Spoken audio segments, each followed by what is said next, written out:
সম্মানিত বন্ধুরা, আশা করি আপনারা সকলে ভালো আছেন এবং সুস্থ আছেন। বাড়ির পরিত্যক্ত অংশ বা অব্যবহৃত কোণে ধীরে ধীরে গজিয়ে ওঠা অসংখ্য ছোটোখাটো লতাগুল্মকে আমরা না চিনে আগাছা বা বাজে উদ্ভিদ বলে কেটেকুটে উজাড় করে ফেলি।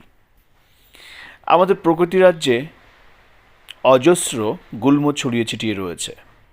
এগুলোর বেশিরভাগই ঔষধি গুণাগুণ সম্পন্ন, যা মানব শরীরের জন্য অত্যন্ত মঙ্গলজনক। তেমনি একটি ভেষজ গুল্মের নাম হল কণ্টিকারি। তাকে অবশ্য একটি নামে চেনার উপায় নেই।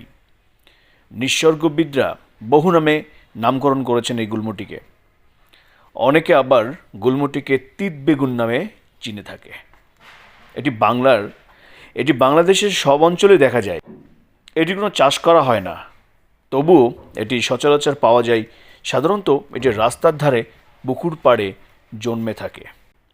ছোট এই কাঁটাযুক্ত গাছটি রয়েছে অনেক স্বাস্থ্য গুণাগুণ। পাতা হালকা সবুজ। তিতবেগুন গাছ সাধারণত 1 থেকে 2 মিটার উঁচু হয়। ফুল হালকা বেগুনি ও হালকা হলুদ।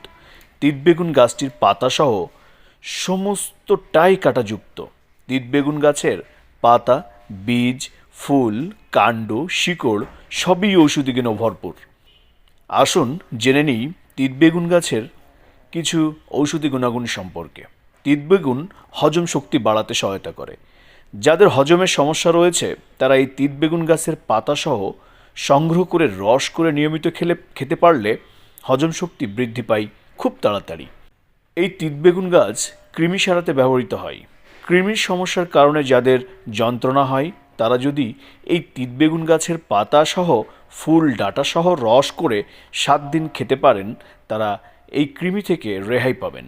এই তিতবেগুন গাছ হাঁপানি সারাতে ব্যবহৃত হয়ে থাকে। যাদের হাঁপানি বা শ্বাসকষ্ট রয়েছে তারা এই তিতবেগুন গাছের পাতা ছেঁচে রস করে নিয়মিত খেলে হাঁপানি থেকে মুক্তি মেলে।